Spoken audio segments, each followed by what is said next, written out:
Hello everyone, नमस्ते। My name is Bhagwati Patidar. Welcome to कक्षा 13। Friends, इस लेक्चर में हम पढ़ेंगे हमारे मध्य प्रदेश के इतिहास का जो हम एंशियंट हिस्ट्री वाला पार्ट पढ़ रहे हैं उसका नेक्स्ट लेक्चर।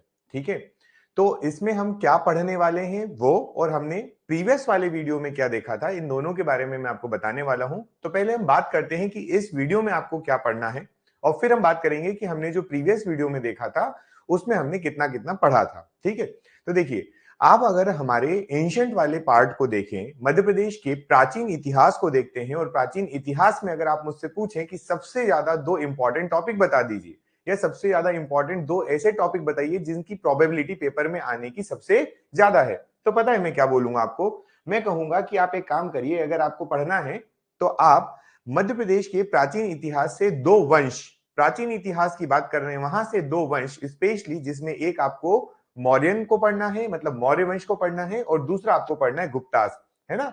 हम एंशियंट पीरियड की बात कर रहे हैं, वहां पर ये दोनों जो आपके वंश है इनके बारे में आपसे ज्यादा पूछा जाता है। ठीक है, तो इन दोनों वंश को आप पढ़ लीजिए, यहाँ की प्रोबेबिलिटी सबसे ज्यादा है। तो वही आज हमारे लेक्चर में होने वाला है। और अगर हम प्रीवियस लेक्चर की बात करते हैं तो हमने अभी तक क्या देखा है, हमने देखा कि जो हड़प्पा सभ्यता है उसका कोई प्लेस मध्य प्रदेश में नहीं है। फिर वैदिक एज हमने पढ़ा। वैदिक एज जब हमने पढ़ा तो वैदिक एज में हमने वहां पर बताया कि जो हमारे वैदिक पीरियड में आर्यंस आए थे, निषाद कौन थे, नॉन आर्यन हमारी जो थी ट्राइब वो कौन सी थी, ये सब कुछ बातें वहां पर की। देन हमने वहां पर इक्ष्वाकु वंश को पढ़ा, हेहई वंश को पढ़ा, हमने वहां के रूलर्स बताए, महिष्मति जी का नाम लिया, हमने वहां पे पुरुकुत्स के बारे में बताया, नर्मदा जी के बारे में बात की। तो ऐसी बातें हमारी वहां पर फैक्चुअल बातें हमने वहां पर की। फिर उसके बाद हमने पढ़ा एपिक एज, रामायण और महाभारत, दो एपिक, दो महाकाव्य, देश के बहुत बड़े महाकाव्य, है ना, विश्व के बोल सकते हैं आप इनको। तो इनके बारे में हमने पढ़ा। भगवान राम का मध्य प्रदेश से क्या संबंध, या मध्य प्रदेश में जो कुछ जगह है, जैसे आपने दंडकारण्य का नाम रखा है, वहां से भगवान राम गुजरे हैं, है ना, वाल्मीकि जी का आश्रम, फिर सती अनुसुईया आश्रम, कुछ इस तरीके के प्लेसेस के बारे में आपने बात की। देन उसके बाद आपने महाभारत में बताया कि मध्य प्रदेश में जो रूलर्स रूल कर रहे थे, अलग अलग क्षेत्रों में जो मध्य प्रदेश के रूलर्स थे, उनमें से कुछ शासकों ने जो है वो पांडवों का साथ दिया और कुछ शासकों ने कौरवों का साथ दिया। और ये महाभारत के युद्ध में मध्य प्रदेश की कुछ जो रियासतें या कुछ शासक जो थे वो अलग अलग पांडवों और कौरवों का साथ दे रही थी। फिर उसके बाद आपने महाजनपद पीरियड को पढ़ा। महाजनपद पीरियड जब आप पढ़ते हैं तो महाजनपद पीरियड में आपने दो महाजनपद के बारे में बताया कि ये मध्य प्रदेश में थे, मतलब स्पेशली इनकी राजधानी भी मध्य प्रदेश में पड़ती थी, जैसा कि आप जानते हैं अवंती और चेदी, ये दोनों महाजनपद की बात की। हमने कुछ एरिया वत्स का भी बताया जो ग्वालियर वाला क्षेत्र था। तो ये आपके कुछ बेसिक फैक्ट्स आपने यहां तक देखे, कुछ आपने बातें की। अब जहां पर मैंने लास्ट लेक्चर छोड़ा था वहीं से मैं शुरू करता हूं। देखिए, लास्ट लेक्चर में हमने ये बताया कि हमारे यहाँ पर अवंती जो है, एक बात और ध्यान रखिएगा कि अवंती महाजनपद जो है मध्य प्रदेश का वो बड़ा और ज्यादा शक्तिशाली था बजाय चेदी के। दो महाजनपदों की जब नाम बताते हैं, दो महाजनपद आप बताते हैं, तो अवंती और चेदी का नाम आता है, जिसमें से अवंती ज्यादा पावरफुल था।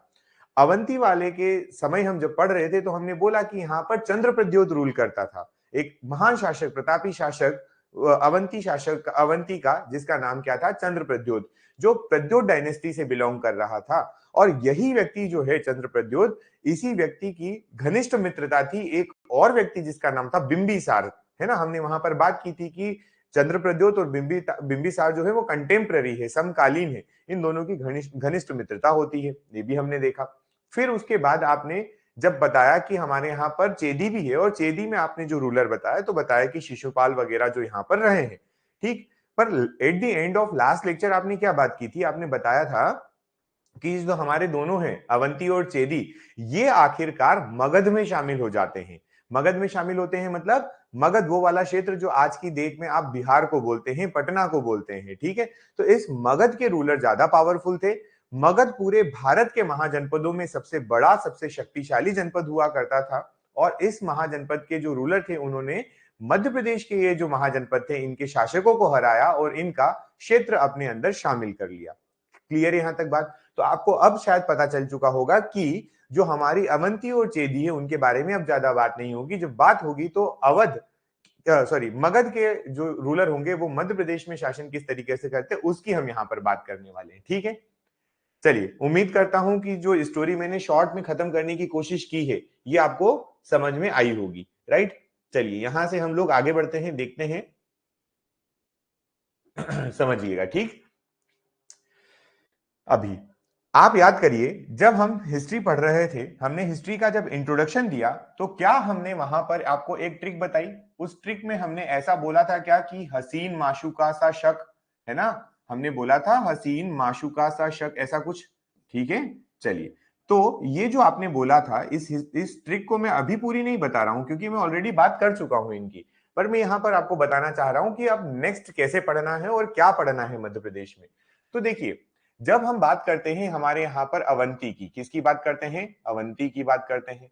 जब हम बात करते हैं हमारे यहाँ पर चेदी की, तो ये दोनों पढ़ने के बाद हम ये बोलते हैं ना कि इन दोनों को जो है वो मगध साम्राज्य ने अपने अंदर शामिल कर लिया था। हम ये बात करते हैं कि इसको मगध साम्राज्य ने अपने अंदर शामिल कर लिया था। और मगध पर जो रूल कर रहे थे वो कौन थे, उनकी अगर हम बात करें तो वो थे हर्यक डायनेस्टी या हर्यंकाज। इंग्लिश में इनको बोला जाता है हर्यंकाज, और हिंदी में आप बोलेंगे तो हर्यक वंश था। वो कौन सा वंश था, हर्यक वंश, ठीक है। हर्यक वंश मतलब आप इसको यहां से बोल सकते हैं कि ये हर्यंका डायनेस्टी है, हर्यंका डायनेस्टी, ठीक। अच्छा, ये चलिए ठीक है, ये बात तो क्लियर है। अब यहां से क्या समझने वाली बात है वो थोड़ी सी समझते हैं कि हर्यंका डायनेस्टी के जो रूलर होते हैं, हर्यंका डायनेस्टी के जो रूलर होते हैं, इन्होंने इन्होंने हमारी अवंती और चेदी इसको अपने अंदर शामिल कर लिया था। मतलब बाद में नंद वंश भी आएगा, लेकिन मान लीजिए कि हर्यंका रूलर जो है आखिरी में आए, उन्होंने अवंती को अपने में शामिल किया। तो अवंती किस में चले गया, मगध साम्राज्य में चले गया, क्योंकि ये हर्यंका जो थे ये मगध पे रूल कर रहे थे। देन हर्यंका के बाद शिशुनाग आएंगे, कौन आएंगे, शिशुनाग, ठीक है। तो हम यहां पर बता देते हैं, शिशुनाग का नाम लिख लेते हैं कि अगला वंश जो आने वाला है वो कौन सा आएगा, तो शिशुनाग वंश आएगा। चलिए, ये भी अच्छी बात है, ठीक। हम इसको बोलेंगे, ये डायनेस्टी कौन सी है, ये है शिशुनाग डायनेस्टी, शिशुनाग। क्लियर, पूरा नहीं लिख रहा हूं, समझ जाइएगा। अच्छा, उसके बाद कौन आएगा, तो उसके बाद यहां पर आप देख पा रहे हैं, यहां पर लिखा है नंद। न का मतलब यहां पर क्या है, ये है नंद वंश। और जब नंद वंश हम पढ़ेंगे तो यहां से आपको शायद थोड़ी थोड़ी सी जानकारी हिस्ट्री की ऐसी मिलेगी कि आप ये जानते थे, आपको समझ में आएगा कि यार ये तो हमने कहीं ना कहीं पढ़ा हुआ है, ठीक है। चलिए, अभी एक बात कर देते हैं कि ये सभी मगध पर रूल कर रहे हैं, मगध का शासन इनके पास है, ठीक है। मगध वाले क्षेत्र पर शासन इन तीनों का है, वन बाय वन आएगा पर इनका है मगध वाले क्षेत्र पर। और अब यहां पर हम बात करते हैं कि इनके रूलर्स कौन कौन रहे हैं, थोड़ा सा ये भी देख लेते हैं। तो अगर हम ऐतिहासिक दृष्टि से देखें तो हर्यक वंश जो है, हर्यका डायनेस्टी जो है हर्यंका, इसका जो शासक रहा है, प्रथम शासक, वो रहा है बिंबिसार। वर्ड याद रखिएगा, बिंबिसार है, क्या नाम है इसका, बिंबिसार, ठीक है। बिंदुसार एक अलग व्यक्ति है। बिंदुसार की बात करें तो अलग व्यक्ति है, ये बिंबिसार है, ठीक। बिंबिसार इसका फर्स्ट रूलर होता है या संस्थापक भी होता है ना। इसको ये मानिए कि ये संस्थापक भी है, कौन सी डायनेस्टी का, ये हर्यंका डायनेस्टी का संस्थापक है।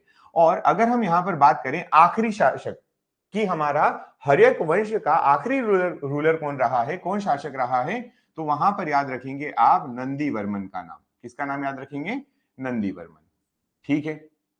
ये जो है ये कौन है, तो ये है, अच्छा, नाग दशक, नंदी वर्मन नहीं, नाग दशक याद रखेंगे। नंदी वर्मन इसमें नहीं है ना, यहां पर नाम आपको क्या याद रखना है, नाग दशक का, ठीक। ये लास्ट रूलर रहा, नाग दशक लास्ट रूलर किसका, हर्यंका डायनेस्टी का, ठीक है। यहां तक बात। अब हर्यंका डायनेस्टी खत्म कैसे हुई, बात आती है कि हर्यंका डायनेस्टी चल रही थी तो खत्म कैसे हो गई। तो हर्यंका डायनेस्टी का जो नाग दशक रूलर है, इसके अधीन इसका एक मंत्री होता है, इसका एक मंत्री होता है जिसका नाम था शिशुनाग। वो नाग दशक को मार देता है, मतलब उसकी हत्या कर देता है। और हर्यंका डायनेस्टी जो चल रही थी वो अब शिशुनाग डायनेस्टी बन जाती है, मतलब ये अगला वंश आ जाता है, ठीक है। तो यहां से आप पॉइंट क्या याद रखेंगे कि बिंबिसार जो है एक तरीके से भारत का पहला सम्राट बोला जाता है, भारत की पहली डायनेस्टी भी मानी जाती है, तो वो हर्यंका डायनेस्टी। भारतीय इतिहास का पहला वंश अगर कोई है तो हर्यक वंश, पहला शासक अगर हम कोई बोलते हैं तो बिंबिसार का भी नाम लेते हैं, कई जगह ऐसी बात लिखी है। इस वंश का आखिरी शासक नाग दशक आता है, और नाग दशक की हत्या करता है उसी का मंत्री जिसका नाम होता है शिशुनाग। एक्चुअल में ये छोटा आएगा, ये शिशुनाग ऐसा है, ठीक है। ये शिशुनाग जो है ये एक्चुअल में क्या होता है, ये अमात्य या मंत्री होता है नाग दशक का, और ये स्थापित करता है अपनी नई डायनेस्टी, जिसका नाम इसने खुद अपने नाम पर दिया, नाग शिशुनाग वंश। कौन सा वंश स्थापित किया था इसने? शिशुनाग वंश, है ना? क्लियर है ये बात? अब शिशुनाग वंश जो है, इसको भी एंड तो करेंगे ना कहीं आप, ठीक है? मतलब शिशुनाग वंश का जो आखिरी रूलर आएगा वो कौन आएगा, उसकी बात कर लेते थोड़ा सा। तो शिशुनाग वंश जो है, इसका जो आखिरी रूलर आता है उसका नाम था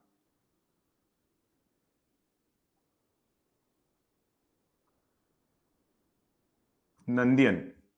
क्या नाम था इसका? नंदियन बोला जाता था इसको, ठीक? मतलब एक तरीके से महानंदियन भी बोलते थे कभी कभार। कभी कभार क्या, महानंदियन ही नाम याद रखें आप, महानंदियन या महानंदीय, ठीक है? ये इस वंश का लास्ट रूलर रहा। महानंदीय जो था वो लास्ट रूलर होता है शिशुनाग वंश का। अब शिशुनाग वंश की जो है अंत कैसे हुआ, खत्म कैसे हुआ, तो याद रखना कि महानंदीय जो है, महानंदीय को यहां पर एक व्यक्ति ने मारा था या हराया था, उसका नाम था महापद्मनंद। क्या नाम था उसका? महापद्मनंद। क्लियर है ये बात? तो महापद्मनंद जो है, महापद्मनंद जो है, इन्होंने स्टार्ट की थी अपने नाम पर नंद वंश या नंदा डायनेस्टी, है ना? ये नंद लिखा है ना यहाँ पर, इस नंद के नाम पर इन्होंने स्टार्ट किया था अपनी डायनेस्टी एक। तो ये महापद्मनंद क्या है? ये वंश है, ठीक है? और ये संस्थापक रहे हैं व्यक्ति। तो हम यहाँ पर बोल सकते हैं कि इस के फर्स्ट रूलर या स्टेब्लिशर जो है नंद वंश के, वो कौन रहे? महापद्मनंद। उन्होंने किनको खत्म किया था? महानंदी को, ठीक? अच्छा, अब लास्ट की भी बात कर लेते हैं यहां पर। तो लास्ट की जब आप बात करेंगे तो यहां पर एक व्यक्ति का नाम आपको देखने को मिलेगा, वो है धनानंद। क्या नाम है? धनानंद, ठीक है ये बात? धनानंद जो है वो इसका डायनेस्टी का, नंद वंश का लास्ट रूलर होता है ना? लास्ट रूलर होता है। क्लियर यहां तक बात? ठीक। अब यहां से समझिएगा थोड़ा सा, ठीक? होता यह है, यहां पर एक बहुत प्रसिद्ध व्यक्ति का नाम आता है, एक बहुत प्रसिद्ध व्यक्ति, है ना, जिनका नाम आप बहुत अच्छे से जानते हैं। आप उनको कहते हैं कौटिल्य। क्या कहते हैं इनको? कौटिल्य कहते हैं। चलिए, अगर आपने कौटिल्य नहीं सुना तो आपने इनका दूसरा नाम सुना होगा, ठीक? आपने इनको चाणक्य के नाम से सुना होगा। क्लियर? और अगर आप कहते हैं कि सर ये चाणक्य भी नहीं सुना, तो मैं कहता हूं इनका एक और नाम आपने सुना होगा, और वो है विष्णुगुप्त, ठीक? तो ऐसे इनके दो तीन नाम आपको इतिहास में और एक बताऊंगा मैं अभी आगे चल के, पर ये तीन नाम तो बहुत ही ज्यादा फेमस है, ठीक है ये बात? है ना? तीन नाम बहुत ही ज्यादा फेमस होने वाले हैं, कौटिल्य, चाणक्य और विष्णुगुप्त, एक व्यक्ति होते हैं। अब होता यह है कि एक टीचर होते हैं जिनका नाम था चणक मुनि।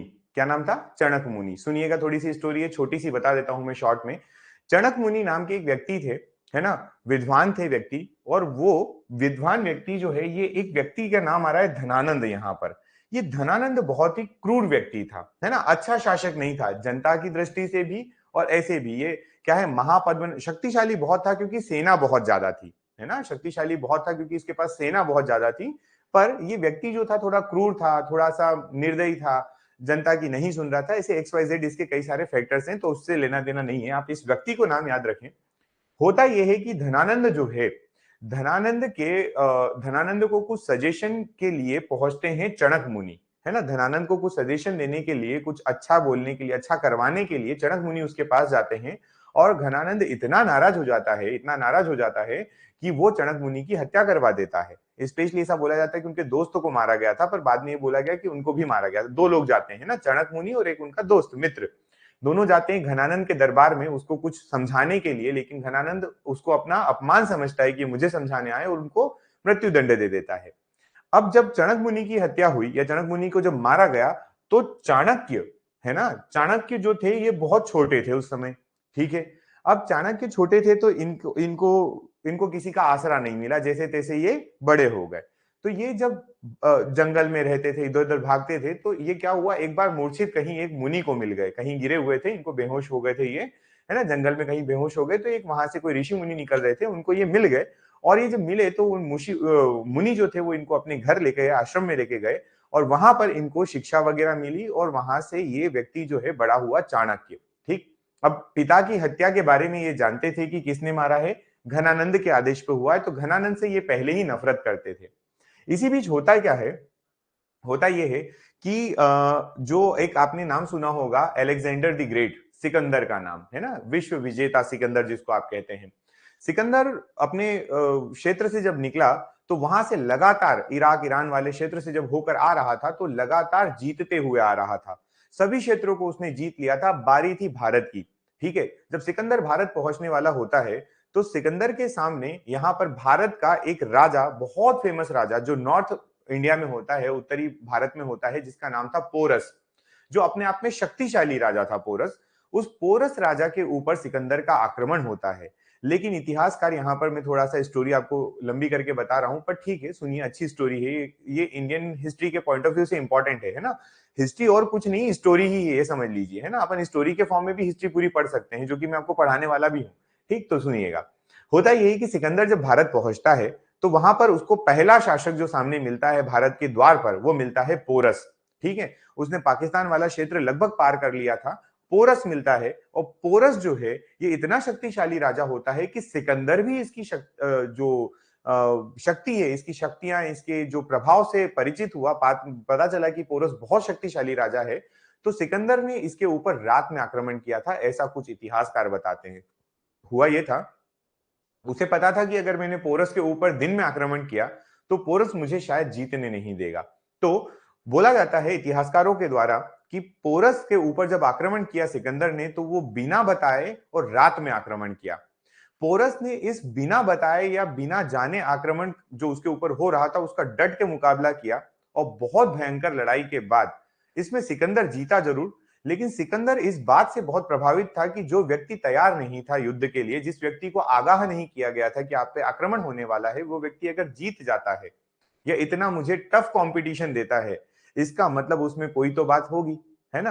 तो होता ये है कि सिकंदर जो है वो पोरस को वहां जहां वो क्षेत्र था उस क्षेत्र का राजा बनाए रखता है ना। सिकंदर जो है वो बोल देता है कि ये गद्दी आप ही की है, आप संभालो, मैं तो भारत में आगे जा रहा हूं युद्ध करने।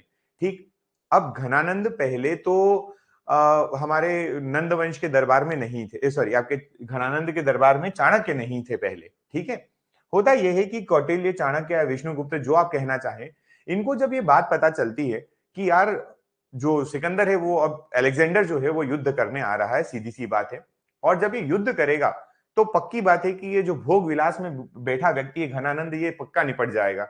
और निपटेगा तो ये निपटेगा, लेकिन उस सिकंदर के हाथ में चली जाएगी पूरी मगध वाली गद्दी। और घनानंद के ऐसे कृत्य और ऐसे काम से ये बहुत अच्छे परिचित थे कि ये भोग विलास वाला व्यक्ति है। तो कौटिल्य इसको समझाने पहुंचे घनानंद को इसके दरबार में। ठीक है, दरबार में जब समझाने पहुंचे तो वही अगेन, मतलब जो व्यक्ति अपने अहंकार में, अपने शक्ति के उसमें जो लिप्त होगा, उस व्यक्ति को क्या ही समझ में आएगा। जब कौटिल्य उसको बोल रहे हैं एक तरफ कि यार सिकंदर आ रहा है, सिकंदर बड़ी भारी सेना लेकर आ रहा है, वो इतने क्षेत्रों को जीत चुका है, उसने राजा पोरस को हरा दिया है ना, तो फिर बहुत बड़ी बात हो जाती है। लेकिन लेकिन घनानंद जो है ये माना नहीं। घनानंद ने कौटिल्य को अपने दरबार से तिरस्कृत करते हुए पूरे साम्राज्य से बाहर फेंकने का आदेश दे दिया। ठीक है, अब एक तरफ तो वो व्यक्ति सामने खड़ा था जिसको ये समझाने गए थे, जिन्होंने इनके पिता का ये अपने पिता का हत्यारा मान रहे हैं, है ना। घनानंद को अपने पिता का हत्यारा भी मान रहे हैं और खुद उसको समझाने भी गए हैं ये। तो थोड़ी गड़बड़ तो हुई, एक बार बुरा लगा हुआ था और ज्यादा बुरा लग गया। तो इन्होंने कुछ कसम खाई। अब वो कसम दोनों अलग अलग तरीके से मुझे स्टोरी मिलती है। एक जगह आती है कि इन्होंने अपनी शिखा में गठान लगाई, है ना, ऐंठ बांधी और बोला कि जब तक मैं घनानंद को हरा नहीं दूंगा तब तक ये शिखा नहीं खोलूंगा। दूसरा कहीं पर बोला गया है कि शिखा इन्होंने बांधी ही नहीं और इन्होंने बोला कि मैं अपनी शिखाएं, मतलब बाल, है ना, उस समय लंबी चोटी होती थी क्योंकि एक तरीके के पंडित थे, इन्होंने पूरी शिक्षा ले ली थी उन्होंने ऋषि मुनि से, है ना। तो ये व्यक्ति जो है जो कौटिल्य है, इन्होंने अपनी पूरी शिखा ना बांधने की कसम ले ली। तो अलग अलग स्टोरीज में आपको अलग अलग चीज मिलेगी, कोई बड़ी बात नहीं है, लेकिन कसम तो खाई थी। कसम इस बात की थी कि घनानंद को तो मैं गद्दी से हटा दूंगा या इसका मैं पूरा सर्वनाश कर दूंगा। अब बात ये होती है कि घनानंद ने जब अपने क्षेत्र से कौटिल्य को बाहर निकाला, कौटिल्य को बाहर फेंका, तो कौटिल्य अपने दोस्त के पास जाते, अपने मित्र के पास जाते और उनको ये पूरी स्टोरी बताते हैं कि यार मैं उसको सही बताने गया था लेकिन उसने गड़बड़ कर दी। तो उनके मित्र जो होते हैं वो इनको एक महिला से परिचय करवाते हैं, और महिला का नाम होता है मोरी समथिंग कुछ, है ना, मोरी करके कुछ नाम होती है, मोरा मोरा नाम होता है शायद। ठीक। तो मोरा नाम की एक महिला थी, उससे परिचय करवाते हैं कौटिल्य का। अब ये परिचय क्यों हुआ ये भी सुनिएगा। होता ये है कि मोरा नाम की एक दासी हुआ करती है जो घनानंद के दरबार में थी। समझना है ना, यहाँ पर वो बोलते हैं ना दुश्मन का दुश्मन दोस्त होता है, वहां पे कुछ ऐसा सीन क्रिएट हो रहा है अब। ठीक है, इतिहास से ये बातें चली आ रही है। घनानंद ने अपने दरबार की एक दासी जिसका नाम मोरा था उसको भी तिरस्कृत करके बाहर निकाला हुआ था। तो मोरा के मन में तो बदले की भावना थी ही थी। वो कहीं ना कहीं इस घनानंद के इस कृत्य के लिए उसको दोषी मानती थी और सोचती थी कि सजा मिले। और इधर पहुंच गए कौटिल्य सामने। कौटिल्य जब वहां गए अपने दोस्त के साथ मोरा के पास, तो वह गए क्यों थे उसका रीजन था कि इनका जो दोस्त है वो कहना चाह रहा था कि जो मोरा है उसका बेटा इतना निपुण है कि वो अगला शासक बन सकता है, वो घनानंद को मार सकता है। ठीक। तो अब देखिए मोरा खुद तिरस्कृत हो चुकी थी, कौटिल्य खुद तिरस्कृत थे। कौटिल्य ने जब मोरा को ये बात समझाई कि अगर आप मुझे अपना पुत्र दे देंगे तो मैं इस पुत्र को क्या करूंगा, इतना अच्छी शिक्षा दूंगा कि इसे मैं शासक बना दूंगा, इसमें सारे वो गुण हैं जो एक राजा के पास होना चाहिए। चलिए ये स्टोरी, ये बात सुनकर मोरा प्रभावित हुई और मोरा ने कहा कि चंद्रगुप्त मौर्य आपका। ठीक है, यहां से बात समझिएगा। चंद्रगुप्त मौर्य, मोरा का बेटा चंद्रगुप्त मौर्य जो है वो किसके सुपुर्द, वो हो गया कौटिल्य के सुपुर्द। कौटिल्य अब उसको पूरी शिक्षा देते हैं और क्योंकि वो छोटा कम अवस्था मतलब छोटा था, है ना, तो उसको शिक्षा मिली। शिक्षा मिलने के बाद अब उसको एक बार ये होता है कि अब यहां से सुनिएगा और थोड़ा सा, है ना। होता ये है कि कौटिल्य जो है, कौटिल्य शिक्षा तो दे रहे थे लेकिन उनको मालूम था कि इससे लड़ा कैसे जाए, है ना, घनानंद से लड़ा कैसे जाए, सेना चाहिए। ठीक। तो घनानंद के दुश्मन बहुत थे, घनानंद के विरोधी बहुत थे, ये बात समझ में आती, लेकिन बताना तो पड़ेगा ना यार कि एक नया गुट बना है उसमें शामिल हो जाओ, घनानंद को मारेंगे। अगर आपके पास सेना नहीं है तो आप घनानंद को कैसे डिफीट कर सकते हो, कैसे हरा सकते हो। तो कौटिल्य ने अपने आप का एक नाम और रखा और वो नाम रखा वात्स्यायन ऋषि। ऋषि क्या नाम, वात्स्यायन ऋषि। इन्होंने अपने आप को क्या बोला कि मैं कौन हूं, वात्स्यायन ऋषि हूं। और वात्स्यायन ऋषि के नाम से लोगों को शिक्षा देने लगे। लोगों को शिक्षा देने लगे कि यार एक काम करो, ये जो चंद्रगुप्त मौर्य है इसकी जो आर्मी है, इसकी सेना जो है उसमें आप शामिल हो जाइए, ये हराएगा घनानंद को। तो इस ऐसे करते हुए इन्होंने वात्स्यायन ऋषि के नाम से, क्योंकि देखो अगर कौटिल्य, चाणक्य या विष्णुगुप्त नाम की कोई चीज अगर वो बोलता है तो खुद समझ जाते हैं ना, है ना, समझ जाते हैं इसका नाम की। और घनानंद को बहुत जल्दी पता चल जाती कि कोई एक घूम रहा है व्यक्ति जो खुद ही, जिसको मैंने बाहर निकाला था मेरे यहाँ से दरबार से, है ना, वो व्यक्ति मेरे खिलाफ षड्यंत्र कर रहा है। तो ये इन्होंने नाम चेंज किया था यहाँ पर वात्स्यायन ऋषि। एक और तो मैंने आपको कहा था, मैं आपको इनका एक नाम और बताऊंगा, तो ये वात्स्यायन ऋषि नाम था इनका। ठीक है, जो इन्होंने रखा था बचने के लिए, है ना। लेकिन बात ये हुई कि घनानंद को फिर भी पता चल गया, घनानंद को फिर भी मालूम पड़ गया कि मेरे खिलाफ षड्यंत्र रचा जा रहा है। लेकिन जब तक घनानंद को पता चलता तब तक सेना भी तैयार थी और चंद्रगुप्त मौर्य भी तैयार थे युद्ध के लिए। और चंद्रगुप्त मौर्य ने फाइनली घनानंद को क्या कर दिया, मार दिया। और घनानंद की जब मृत्यु होती है तो नंद वंश जो है वो खत्म हो जाता है। क्लियर है ये बात। अब आपके पास नंद वंश तक की स्टोरी है। क्योंकि ये मगध की बात थी इसलिए मध्य प्रदेश में बहुत ज्यादा नहीं पूछा जाता है। हम बात करेंगे अब उसके आगे। और हमारा जो अब अगला वाला पॉइंट आएगा, देखिए घनानंद की तो मृत्यु हो गई। घनानंद की मृत्यु का कारण कौन बना, चंद्रगुप्त मौर्य। ठीक। तो चंद्रगुप्त मौर्य जो है उसने, चंद्रगुप्त मौर्य ने अपने ही नाम पर एक वंश स्थापित किया जिसको हमने कहा मौर्य वंश। ठीक है, मौर्य वंश का संस्थापक कौन रहा है, चंद्रगुप्त मौर्य रहे हैं। क्लियर है ये बात घनानंद की मृत्यु के बाद। चलिए अब यहां से आगे बढ़ते हैं। हम यहां पर आपको बताने जा रहे हैं कि वो दो एराज या दो हमारे ऐसे ऐसी डायनेस्टीज जो बहुत ही ज्यादा फेमस हुई और जिससे क्वेश्चन भी ज्यादा आते हैं। तो एक तो हो गई हमारे मौर्य वंश की बात, एक हो गई किसकी, मौर्य वंश की बात, है ना, जिसको आपने मौर्यन एरा भी कहा। और दूसरा हम यहाँ बीच में और भी पढ़ेंगे लेकिन मैं आपको बता रहा हूं कि ये ज्यादा इंपॉर्टेंट है, ये दोनों ज्यादा इंपॉर्टेंट है। ठीक। चलिए करें स्टार्ट। मौर्य वंश और गुप्त वंश के बारे में पढ़ेंगे, गुप्त काल के बारे में पढ़ेंगे। वंश की जगह आप यहां पर बोल सकते हैं कि ये काल है ना, गुप्त काल। ठीक, कोई बात नहीं, गुप्त वंश और गुप्त काल एक ही बात होती है, पर ठीक है। चलिए सबसे पहले यहां पर अब बात होगी हमारी मौर्यन पीरियड की। किसकी बात करें, मौर्यन पीरियड की। तो मौर्यन पीरियड का आप टाइम पीरियड देखिए। मौर्यन पीरियड को अगर आप देखेंगे तो ये आपको देखने को मिलेगा 323 बीसी से 323 बीसी से लगाकर 184 बीसी तक, 323 से 184 बीसी तक। इसमें भी जो ज्यादा क्वेश्चन आपको देखने को मिलते हैं मौर्य साम्राज्य में, वो भी अशोक से संबंधित है, अशोक से रिलेटेड है। द ग्रेट अशोका ऑफ, है ना, इंडियन हिस्ट्री, है ना, the great ruler of Indian history Ashoka, ठीक, उनकी बात यहां पर करेंगे। पर कुछ बेसिक चीजें यहां पर समझते हैं और फिर आगे बढ़ते हैं। पहली तो बात सबसे सिंपल होगी कि कौन है इनका, इस मौर्य वंश का संस्थापक, है ना। तो यह बात आप जानते हो बहुत अच्छे से कि मौर्य वंश का जो संस्थापक है वो है चंद्रगुप्त मौर्य, है ना, जिनकी स्टोरी हम बात कर रहे थे अभी, वही व्यक्ति इसका संस्थापक है। अब यहां पर समझिएगा, अब हमें चंद्रगुप्त मौर्य के बारे में ज्यादा नहीं पढ़ना है ना, और ना ही बिंदुसार के बारे में पढ़ना है। समझिएगा थोड़ा सा कि चंद्रगुप्त मौर्य जो है, चंद्रगुप्त मौर्य जो है, इनका बेटा जो होता है, चंद्रगुप्त मौर्य का जो बेटा होता है उसका नाम होता है बिंदुसार। इसका नाम क्या था? बिंदुसार था, ठीक है। और ये जो बिंदुसार था, इस बिंदुसार के बेटे होते हैं कई सारे, है ना। यहाँ पर मैं बता देता हूं आपको, देखिए अभी बिंबिसार आया था ना, मैंने कहा था कि वहां पर अगला याद रखिएगा, अगला बिंदुसार आने वाला है, है ना, बी वाला पहले, मतलब बिंबिसार पहले, बिंदुसार बाद में। तो यहां पर ध्यान रखना कि चंद्रगुप्त मौर्य का बेटा बिंदुसार, और इतिहासकार इसको कहते हैं, दो दो अलग पक्ष के हिसाब से बात करते हैं। कोई बोलते हैं कि इनके 4 पुत्र थे और कोई कहता है कि इनके 100 पुत्र थे। अब जो भी स्टोरी रही है ना आपने देखा ना मैंने देखा, अब जो भी स्टोरी है वहां पर, और ये क्वेश्चन तो कभी नहीं आने वाला कि 4 पुत्र या 100 पुत्र, तो याद रखना 4 हो या 100 हो, उनमें एक व्यक्ति अशोक जरूर है, ठीक है। और अगर 4 मानते हैं तो अशोक ने अपने 3 भाइयों की हत्या की है, और अगर आप बोलते हो 100 है तो अशोक ने अपने 99 भाइयों की हत्या की है, ठीक है। समझ में आई कुछ बात? बिंदुसार के अगर 100 बेटे हैं तो 99 भाइयों की हत्या करने के बाद अशोक खुद गद्दी पर बैठता है, ठीक है। तो अगला रूलर बनने वाला कौन है? अशोक।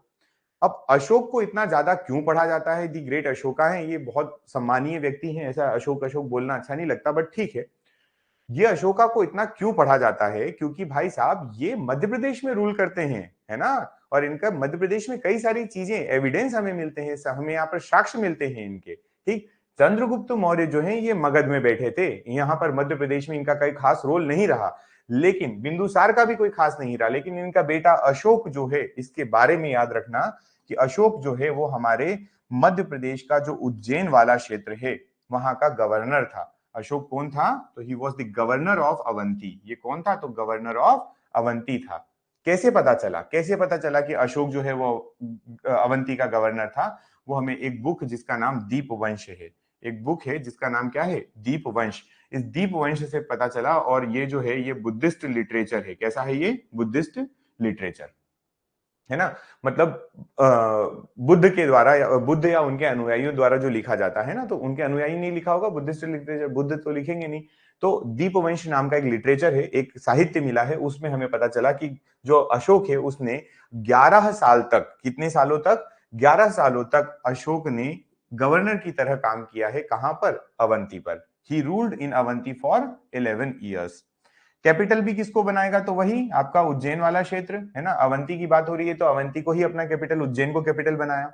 अब यहां पर एक पॉइंट है आपके सामने, है ना, ये 2-3 पॉइंट तो बेसिक बता दिए कि 11 साल तक ये क्या रहा है? उज्जैन का गवर्नर रहा, अवंती का गवर्नर रहा है। कहां से पता चला? दीपवंश नाम की पुस्तक से पता चला, है ना। और फिर उसके बाद इसने एक लेडी से शादी की थी, और जो लेडी थी उनका नाम महादेवी या श्रीदेवी आप कहेंगे, ठीक है। अशोक जो है ये एक्चुअल में रूलर कहाँ का है? ये है मगध का, मतलब मगध के रूलर का बेटा है अभी फिलहाल में तो, पर ये जो है मगध का है। अल्टीमेटली हम अगर, अब इतिहास तो हमारे सामने है तो हमें पता है कि अशोक अगला शासक बनने वाला है। तो यहाँ पे भी क्या है? अशोक ने एक लड़की से शादी की थी जिसका नाम महादेवी या श्रीदेवी था। आप दोनों में से कोई भी नाम ले सकते हैं, महादेवी या श्रीदेवी। यहाँ पर महादेवी लिखा है, महादेवी याद रखेंगे। तो याद रखना कि Ashoka married to Mahadevi the princess of Vidisha district, मतलब महादेवी नाम की एक लड़की है, उनसे शादी करता है अशोक, जो कि कहां से बिलोंग करती हैं? तो वो बिलोंग करती हैं विदिशा से। आज की डेट में जो हमारा विदिशा है वहां की होती है ये महादेवी, ठीक है। ये बात याद रखना, विदिशा की राजकुमारी या विदिशा की कन्या से किसने शादी की थी? तो अशोक ने की थी, ठीक। अब यहां पर आप क्या याद रखेंगे कि अशोक ने जब इनसे शादी की तो महादेवी, एक्चुअल में यहाँ पर 1-2 पॉइंट और हैं कि ये जो महादेवी हैं ये एक व्यापारी की पुत्री थी, DAUGHTER, है ना। Daughter of businessman. अब उस समय अब क्या ही बोलें, व्यापारी को तो यही बोलेंगे अभी फिलहाल में, बिजनेसमैन की पुत्री, ठीक है, एक व्यापारी की पुत्री थी। और क्योंकि ये भाई साहब तो रूलर हैं, मौर्य वंशी के शासक हैं ये, तो जब ये महादेवी से शादी करते हैं तो एक दिक्कत ये आ जाती है कि ये महादेवी को लेकर अपनी वहां भवन में नहीं ले जा सकते थे, मतलब इनका जो किला है उसमें नहीं ले जा सकते थे, इनके राज दरबार में नहीं ले जा सकते थे। क्यों? क्योंकि ये किनकी पुत्री थी? बिजनेसमैन, व्यापारी की पुत्री थी, पहली चीज, ठीक है। तो महादेवी जो है वो अपना अधिकतर टाइम जो है वो विदिशा वाले क्षेत्र में ही स्पेंड करती हैं बाद में, ठीक है। और इन्हीं के दो पुत्र होते हैं, इनसे तीन पुत्र होते हैं एक्चुअल में। एक उन्नेन्द्र करके भी व्यक्ति होता है, मतलब अशोक का पुत्र होता है एक उन्नेन्द्र, फिर दो और होते हैं महेंद्र और संघमित्रा। तो ये महादेवी से उनके पुत्र थे और बोला जाता है कि इनकी लव स्टोरी बहुत अच्छी थी। अशोक को महादेवी बहुत पसंद थी, है ना। ये भी बात अलग से, क्योंकि ऐसा भी लिखा है हिस्ट्री में कि अशोक की रियल वाइफ या पहली वाइफ थी, उनका नाम देवी था, उनका नाम देवी था। और वो देवी मगध वाले दरबार में, मगध के किले में उनके साथ में महल में रहती थी, ठीक। तो इन्होंने जब महादेवी से शादी की तो महादेवी अधिकतर टाइम अपना कहां स्पेंड करती हैं? विदिशा वाले क्षेत्र में। और महादेवी जो है इनको कभी कभार आपको इस तरीके से भी बोला जाएगा, शाक्य पुत्री। इसको क्या बोला, इनको क्या बोला जाता है? शाक्य रानी या पुत्री भी बोल सकते हैं, शाक्य पुत्री बोल देता हूं मैं आपको, है ना। ऐसा क्यों बोलते हैं? क्योंकि ये शाक्य वंश या शाक्य कुल की लड़की थी। किसकी थी ये? शाक्य कुल की लड़की, है ना। क्लियर है ये बात? इसलिए इनको शाक्य पुत्री भी बोलते हैं। महादेवी हो गई। अब हम बात करते हैं अशोक के बारे में और आगे। देखिए, अशोक के दो बेटे बेटी होते हैं, अशोक के बेटे बेटी होते हैं। दो का नाम मेन क्यों आ रहा, मैंने आपको एक उनेन्द्र का नाम भी बताया अभी, उनेन्द्र करके व्यक्ति भी, लेकिन वो उनेन्द्र जो है ना वो नहीं भेजा गया था। अशोक और जो महादेवी हैं इनसे तीन पुत्र और पुत्री का जन्म होते हैं, मतलब इनके तीन संतान होती है, उन्नेन्द्र, महेंद्र और संघमित्रा, ठीक। तो उन्नेन्द्र को नहीं भेजा गया, लेकिन महेंद्र और संघमित्रा जो हैं इनको भेजा जाता है श्रीलंका, जो बुद्धिज्म है उसका प्रचार प्रसार करने के लिए। बहुत फेमस क्वेश्चन है ना, है बहुत आसान लेकिन फेमस बहुत है कि अशोक ने अपने पुत्र और पुत्री, है ना, महेंद्र और संघमित्रा को कहां पर और किस लिए भेजा था? तो आप याद रखिए कि उन्होंने अपने पुत्र और पुत्री को धर्म के प्रचार के लिए, कौन सा धर्म? बुद्धिज्म, ठीक है, याद रखना, बुद्धिज्म के प्रचार के लिए, बुद्ध धर्म के प्रचार के लिए श्रीलंका भेजा था। इंपॉर्टेंट पॉइंट है, ठीक। वहीं बुद्धिज्म की जब बात निकल गई है तो क्योंकि क्योंकि जो आपके अशोक हैं उन्होंने बहुत ज्यादा बुद्ध धर्म का पालन किया, बुद्धिज्म को फॉलो किया, इसलिए यहां पर आप एक पॉइंट देखेंगे कि इन्होंने बुद्धिज्म को प्रमोट करने के लिए कई सारे पिलर इंस्क्रिप्शंस बनवाए, है ना। अभी बताऊंगा ये इंस्क्रिप्शंस वगैरह क्या होते हैं, देखो मैं बता देता हूं, चलिए। इंस्क्रिप्शंस जो होते हैं, इंस्क्रिप्शंस जो होते हैं इनको हम बोलते हैं हिंदी में अभिलेख। इन्हें हम क्या कहते हैं? अभिलेख, ठीक। आपने अगर पॉलिटी वाले लेक्चर देखे होंगे तो वहां पर मैंने आपको अभी लिखवाया था एक चीज, कोर्ट ऑफ रिकॉर्ड, है ना, अभिलेख न्यायालय, है ना, कोर्ट ऑफ रिकॉर्ड मैंने वहां पर एक्सप्लेन किया है, आप देख सकते हैं उसको। तो अभिलेख, जहां पर कोई चीज या दस्तावेज या कोई चीज ऐसी लिखी हुई हो जो किसी शासक के द्वारा या किसी बड़ी शक्ति के द्वारा दी जाती है तो उसको हम अभिलेख कहते हैं, ठीक है। अब ये अभिलेख ना कई टाइप के होते हैं, जैसे आपको यहां पर जो टर्म देखने को मिल रही है ये है पिलर। ये क्या है? पिलर। अब पिलर को आप कहते हैं स्तंभ, इसको क्या कहते हैं? स्तंभ कहते हैं। तो ये हो गया आपका क्या? स्तंभ लेख, इसको बोलते हैं पिलर, पिलर इंस्क्रिप्शन, तो स्तंभ लेख हो गया, ठीक। कभी कभार आपको जो है वो मिलते हैं केव इंस्क्रिप्शंस। कैसे मिलते हैं? केव इंस्क्रिप्शंस। और केव इंस्क्रिप्शंस को आप बोलेंगे तो इसको कहा जाता है गुहा लेख। इसको क्या बोला जाता है? गुहा लेख। मतलब कोई एक गुफा के अंदर लिखी हुई जो इंस्क्रिप्शंस हैं या अभिलेख है उनको हम बोल रहे हैं केव इंस्क्रिप्शन। और यहां पर आपको मिलेगा रॉक इंस्क्रिप्शन। क्या मिलेगा? Rock inscription. रॉक इंस्क्रिप्शन, ये जो वर्ड लिखा हुआ है ये, इसको हम लोग बोलते हैं शिलालेख। इसको हम क्या कहते हैं? शिलालेख। समझ गए? रॉक इंस्क्रिप्शन मतलब शिलालेख हो गया। क्लियर है यहां तक बात? क्या अब ये अलग अलग कि एक बड़ी चट्टान पर कोई मैसेज लिखवा दिया गया, कोई इंफॉर्मेशन लिखवा दी तो वो शिलालेख हो गया। किसी गुफा के अंदर हुआ तो वो केव इंस्क्रिप्शन हो गया। किसी स्तंभ या पिलर पर लिखवाया तो उसको हम पिलर इंस्क्रिप्शन कहते हैं। तो बुद्धिज्म के प्रचार के लिए इन्होंने पिलर इंस्क्रिप्शंस बनवाए थे, ठीक। उसके बाद अगर हम बात करें तो इनके टोटल 33 इंस्क्रिप्शंस हैं। कितने हैं? 33 इंस्क्रिप्शन। चलिए 33 इंस्क्रिप्शन में बात करेंगे हम लोग। 33 इंस्क्रिप्शन जो हैं जो हमें इंडिया में मिले हैं। अब ये जो है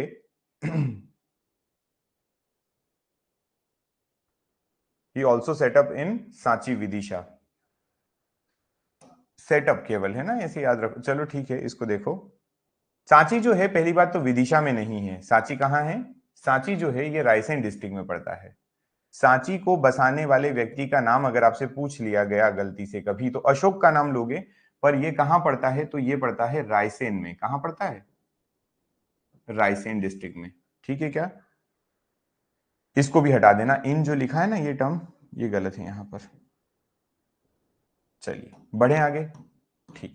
अब नेक्स्ट देखेंगे ही his inscription are indecipherable by James Prinsep. Most important question, most important question समझिए आप आपके पेपर के लिए, कि अशोक जो है, अशोक के जो ये जो जितने भी इंस्क्रिप्शंस मिले हैं, अभिलेख जो मिले हैं, वो किसने पढ़े हैं, है ना, किसने पढ़े हैं? अगर ऐसा क्वेश्चन आता है तो आप बताएंगे कि एक व्यक्ति रहे हैं जिनका नाम क्या था? जिनका नाम था जेम्स प्रिंसिप। ये व्यक्ति हैं जिन्होंने अशोक के जितने भी ये जो लिटरेचर लिखा था उन्होंने, स्तंभ लेख, शिला लेख, है ना, 33 थे। और लिपि भी अलग अलग थी। इंपॉर्टेंट बात ये है कि इनकी लिपि अलग हुआ करती थी। लिपि मतलब समझते हैं? जैसे मैं आपको अभी कहूं फिलहाल में कि हम जो हैं हिंदी लिखते हैं। क्या लिखते हैं? हिंदी लिखते हैं। तो जैसे आप हिंदी कैसे लिखते हो? ऐसे लिखते हो कि अगर लाइंस होगी तो यहां पर आप हिंदी लिख दोगे। अगर ये हिंदी जो है ये देवनागरी की है। किसकी है? देवनागरी की। वैसे ही हमारे पास संस्कृत भी है, तो संस्कृत भी ऐसी लिखी जाती है, राइट। वहीं पर अगर हम बात करते हैं रोमन लिपि की, रोमन इंस्क्रिप्शन, ठीक, तो रोमन की बात करें तो उसमें लाइन के ऊपर लिखा जाता है। कहां लिखा जाता है? लाइन के ऊपर। ABCD इंग्लिश जो लिखते हैं वो रोमन में लिखते हैं, ठीक है। रोमन लिपि लिखी जाती है लाइन के ऊपर। जैसे रोमन नंबर्स भी होते हैं, जैसे अपन लिखते हैं 5, है ना, 4, ऐसे लिखते हैं, तो लाइन के ऊपर लिखे जाते हैं ये। हिंदी जो होती है वो लाइन के नीचे लटकती हुई होती है, और इंग्लिश नंबर्स जो होते हैं वो रोमन में ऊपर लिखे जाते हैं, ठीक। वैसे ही आपके पास एक होती है आपकी उर्दू की लिखने वाली लिपि, उर्दू भाषा वाली। उर्दू भाषा वाली लिपि की बात करें तो उर्दू को जो लिखा जाता है वो लिखा जाता है फ्रॉम राइट टू लेफ्ट, है ना। जैसे हमारी हिंदी किधर से किधर चलती है, हम लोग लेफ्ट टू राइट लिखते हैं, वैसे ही उर्दू जो लिखी जाती है वो राइट टू लेफ्ट लिखी जाती है, ठीक। तो राइट टू लेफ्ट जो लिखते हैं वो उर्दू हो गई। तो ऐसी अलग अलग जो है वो आपके पास लिपियां हैं, और अलग अलग लिपि जो है उसमें अशोक ने जो अपना इंस्क्रिप्शन लिखवाए। अब इन्होंने अलग अलग लिपि में क्यों लिखवाए? तो जहां पर जिस क्षेत्र में, क्योंकि मगध साम्राज्य बहुत बड़ा था, अगर आप मगध साम्राज्य देखेंगे तो ये बहुत ही बड़ा देखने को मिलेगा। आज की डेट में भारत का ऊपर वाला हिस्सा ये है, मान लेते हैं अपन, है ना, ये भारत का हिस्सा है फॉर एग्जाम्पल, थोड़ी देर के लिए। तो ये तो क्षेत्र था ही था। इधर पाकिस्तान वाला क्षेत्र भी, है ना, पाकिस्तान वाला क्षेत्र भी, उसके ऊपर अफगानिस्तान वाला क्षेत्र भी, इराक वाला भी, ईरान वाला भी, ऑलमोस्ट ऑलमोस्ट, इधर नेपाल भूटान वाला क्षेत्र, ये पूरा पूरा की पूरा जो था ये मगध साम्राज्य हुआ करता था। अब आप इमेजिन करिए कि अशोक के पास कितना विस्तार था, कितना बड़ा साम्राज्य इसके पास था, ठीक है। चलिए, तो हम ये बात कर रहे थे कि अलग अलग जगह पर अलग अलग भाषा के लोग थे, अलग अलग लिपि को पढ़ने वाले लोग थे। तो हमने ब्राह्मी, खरोष्टी, अरमाइक ऐसी लिपियों में अशोक ने अपने अभिलेख लिखवाए। हमने नहीं, किसने लिखवाए हैं? अशोक ने लिखवाए हैं। ये जो अभिलेख इंस्क्रिप्शंस की हम बात कर रहे हैं, इनकी लैंग्वेज, इनकी लिपि जो हुआ करती थी वो कभी ब्राह्मी हुआ करती थी, कभी अरमाइक हुआ करती थी, कभी खरोष्टी हुआ करती थी, मतलब जगह के अनुरूप। क्लियर है ये बात? तो इन सब चीजों को पढ़ने का काम जिसने किया है वो अंकल का नाम है जेम्स प्रिंसेप। बहुत इंपॉर्टेंट है ये काम, है ना। इन्होंने पढ़ा तब जाकर हमें अशोक के इतिहास के बारे में पता चला। अगर अदरवाइज हम अशोक को बहुत अच्छा नहीं मान रहे थे, है ना। मिड 19th सेंचुरी जो थी आपकी, 19वीं शताब्दी के मध्य तक अशोक का बहुत ज्यादा भारतीय इतिहास में नाम शुमार था नहीं। लेकिन जेम्स प्रिंसेप ने जब पढ़ा तो अशोक फिर बहुत ज्यादा उभर के सामने आया, ठीक है। चलिए, अशोक का नाम तो राज तरंगिणी एक बुक है, याद रखिएगा, ये आ गई है नाम हिंदी में तो याद रखना, है ना। ये पेपर में आ सकती है, राज तरंगिणी।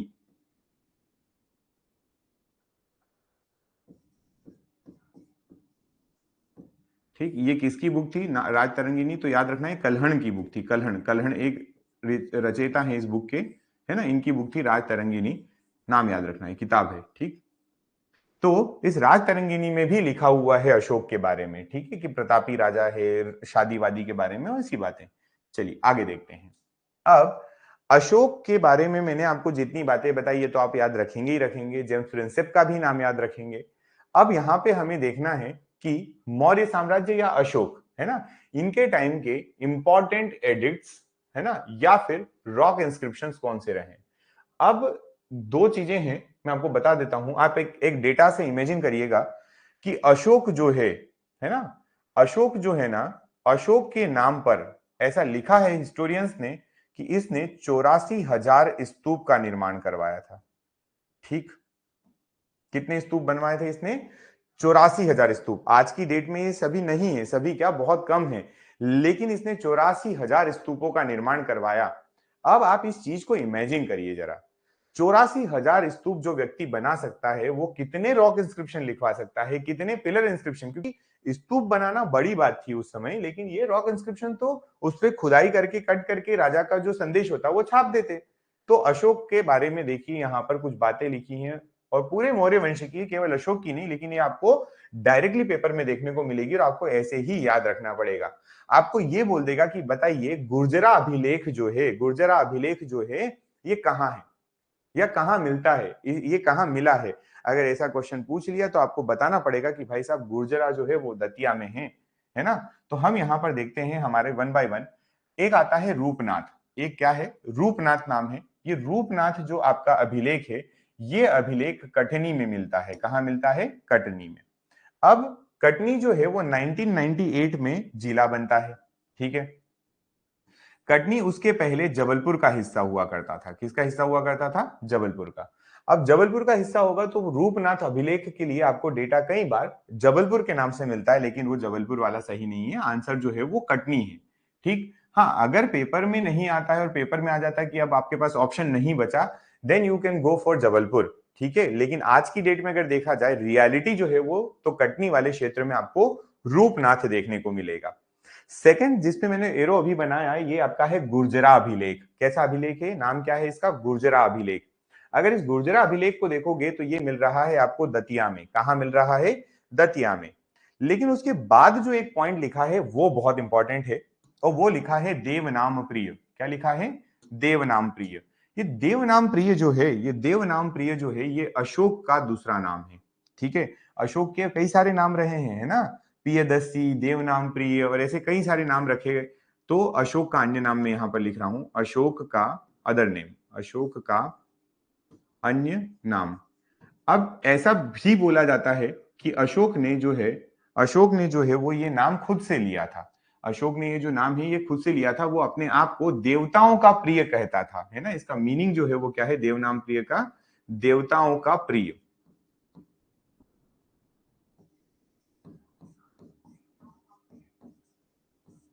देव नाम प्रिय, आप पढ़ के ही समझ गए होंगे कि ये क्या मतलब लिखा है, देवताओं का प्रिय जो है, ठीक है। चलिए ठीक है, अच्छी बात है। एक सेकेंड।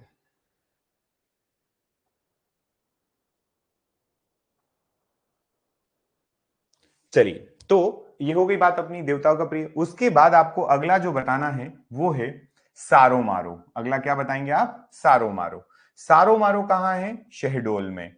फिर उससे पूछे, आपसे कोई पूछे कि बताइए पान गुराड़िया कहाँ है, पन गुराड़िया या पान गुराड़िया कहाँ है, अगर ऐसा पूछा जाता है तो आप उसको बता सकते हैं कि पन गुराड़िया जो है वो सीहोर में है। कहाँ है? सीहोर में।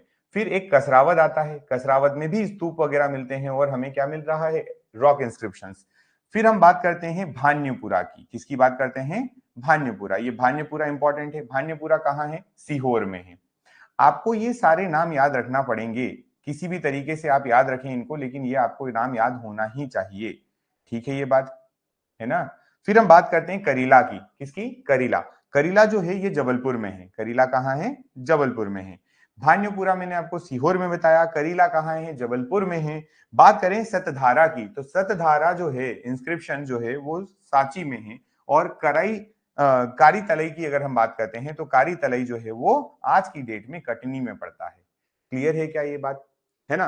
तो आपको ये जो मैंने अभी बनाया, मैच दी कॉलम टाइप का बनाया। हो सकता है कि वो आपसे मैच दी कॉलम में क्वेश्चन पूछे, अदरवाइज वो इंडिविजुअल क्वेश्चन बोल के आपको 4 ऑप्शन दे देगा।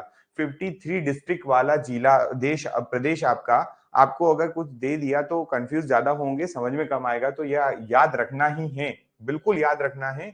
इसी तरीके से डायरेक्ट रटा हुआ होना चाहिए। रूपनाथ तो कोई आंख बंद करके बोल दे कटनी में ही निकले।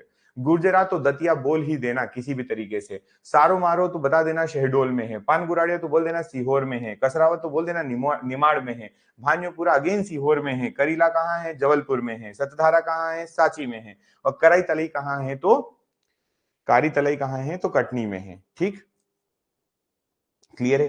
कारी तलई कटनी में है या रीवा में है? कारी तलई, कारी तलाई, कारी तलाई, एक सेकेंड।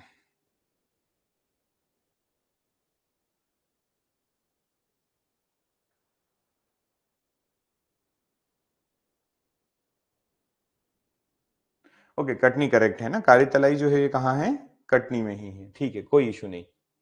बढ़े आगे, चलिए देखो, हो गया इतना। अब आगे बढ़ते हैं थोड़ा और हम यहां से।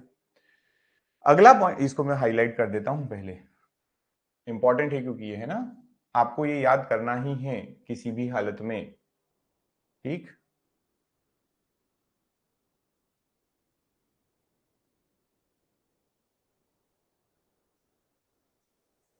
ठीक है, चलिए।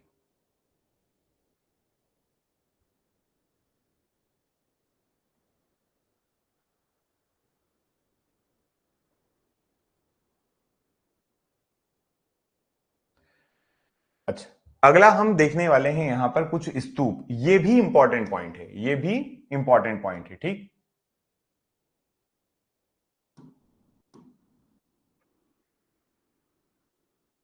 इसको पढ़ते हैं। स्तूपा की बात करेंगे कि जितने स्तूप हैं ये मौर्यन एरा में जो बने टोटल, उनकी बात यहां पर करेंगे। अगेन वही मेज डी कॉलम वाला सिस्टम पेपर में आ सकता है।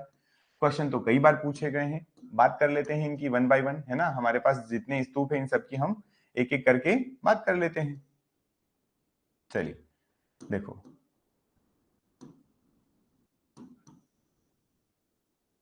थोड़ा सा मैं पहले मार्क कर देता हूं, फिर ही आपको बताता हूं तो ज्यादा बेटर होगा ही।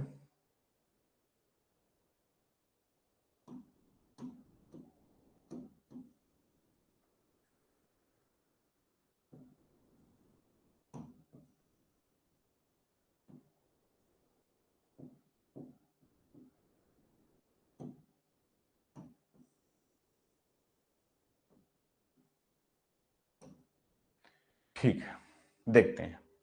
देखो, सांची की बात करें तो सांची का स्तूप है ना, मैंने अभी एक डेटा तो आपको दे ही दिया है, वही वाली बात 84,000 वाली। इतने सारे स्तूप में से आपको केवल इतना ही याद रखना है, ये बड़ी अच्छी चीज है। ठीक है, चलो देखो, सांची की स्तूप की बात करें तो रायसेन में है। भोजपुर कहाँ है? तो विदिशा में है। भरहूत की बात करें तो सतना में है ना। ये आपको याद रखना पड़ेंगे सीधे, इसका कोई वो नहीं है, ऑप्शन नहीं है ना।